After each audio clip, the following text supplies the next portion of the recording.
Good morning, everyone. It's Natalia Eileen, founder of C Network, and I'm here for another weekly wisdom. This morning, Wednesday, 9 a.m. Eastern, we always do weekly wisdoms, those 10-minute snippets where you can learn more about diversity, equity, and inclusion in just 10 minutes or less.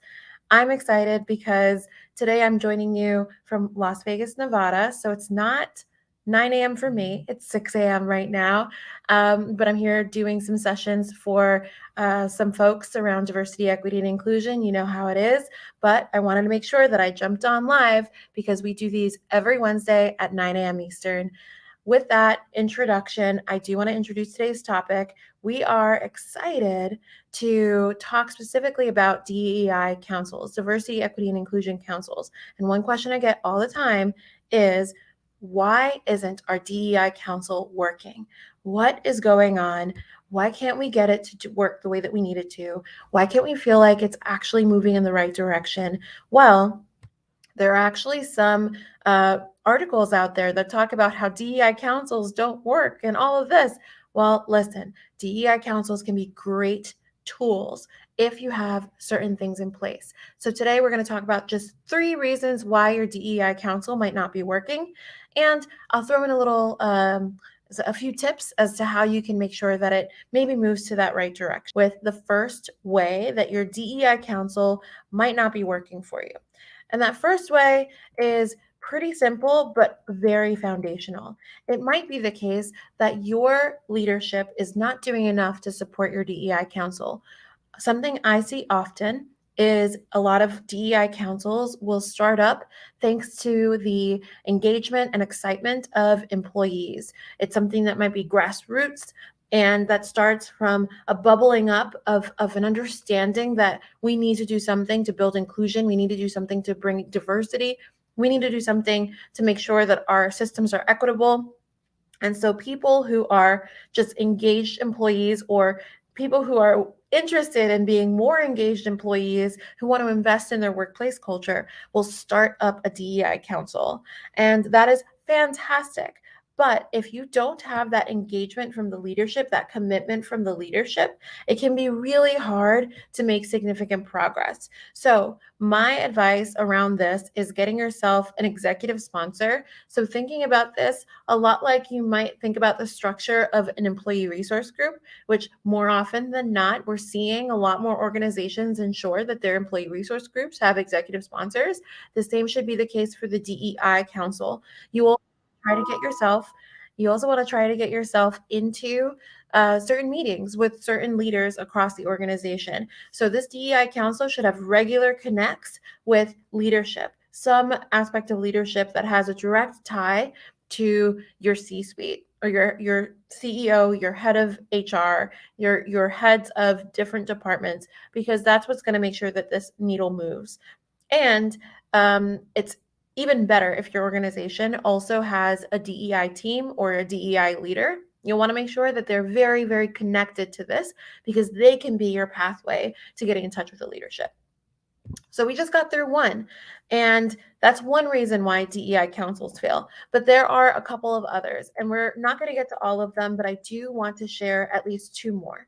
So the next reason why we see DEI councils fail is that they sometimes don't have the needed resources.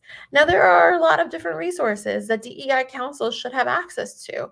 Believe it or not, DEI councils are often creating really, really interesting and engaging opportunities for folks across the organization to come together. Sometimes those opportunities include bringing in guest speakers. Sometimes they include hosting in-person events with things like food, and maybe bringing in suppliers that are from different backgrounds or have owners from different backgrounds, and thinking about all of those things that they might do. And that's just some of the more like flashy fun things. Internally, there might be some work to do around supporting recruitment, around thinking about retention, and sometimes engaging a consultant or working with organizations outside of the organization you're in to build a pipeline of diverse talent will cost money.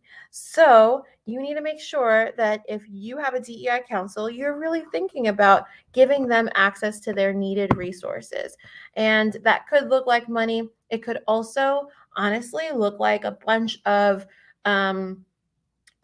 support in other ways. So making sure they have access to communication so that they can communicate across the organization, making sure that your DEI council has the support it needs from a developmental perspective, making sure that managers, for example, are very aware of their involvement and give them credit for that involvement in their performance reviews.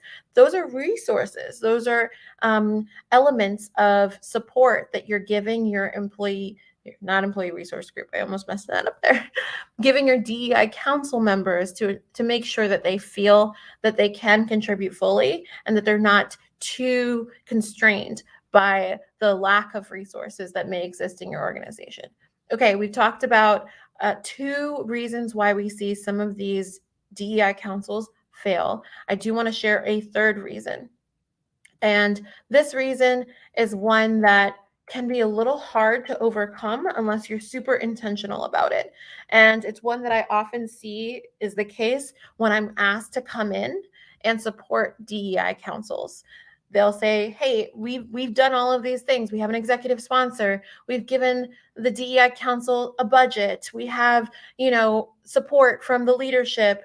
There's a real commitment from managers. Why aren't we able to do very much within our DEI council?" And so this is where I do always suggest that if you do have a DEI leader or a connection to someone, sometimes if you don't have DEI leader, HR can be a great kind of counterbalance and someone who connects. But sometimes the 3rd reason why ERGs don't work, ERGs, goodness, I mean to say DEI councils.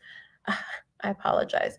I've literally been talking about ERGs quite a bit for the last few weeks, so please forgive me. I mean to say the reason why DEI councils sometimes don't work is because they might be working in a silo and they're not integrated with the rest of the organization. So maybe you have all of those resources. Maybe you have great commitment from leadership. But if they're doing work and they're not able to connect that work to other places across the organization or help everyone understand how their work can be disseminated in such a way that the organization is able to do or see the progression, you can't anticipate that everyone or that only the DEI council has this obligation on their shoulders. DEI is something that everyone should be involved in. So it's really important that these councils not operate in a silo. And this can be a really tricky one to change and shift and improve because it's not always incredibly straightforward. And for that reason, you'll want to do some assessing to see how your organization can best support and integrate a DEI council into everything it's doing.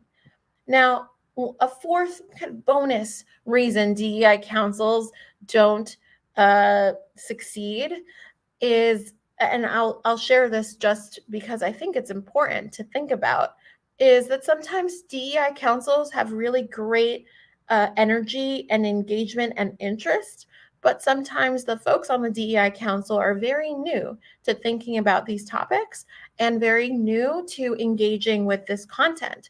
So often DEI council members won't really know where to start with the different initiatives that they may be able to engage in, or maybe they have some ideas, but they aren't sure how to prioritize them. For this reason, it's really helpful to either connect with DEI leaders within your organization if you have them, or a DEI council can reach out to consultants like us who support organizations with all things diversity, equity, and inclusion. So this is where I do want to give a little plug because we always are happy to help. You can schedule a consultation with us to learn more about how we can support your DEI council. We've done everything from get them up and running to supporting and reinvigorating them and giving them direction and that integration piece, or making sure that some of those other reasons we see them not be successful are mitigated. So again, you can come to our website, cnetwork.com/consultation to schedule a free consultation. You can also visit us.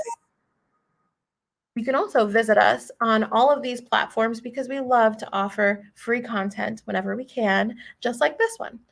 That was your weekly wisdom, right at 10 minutes. Have a great Wednesday, everyone. See you next week.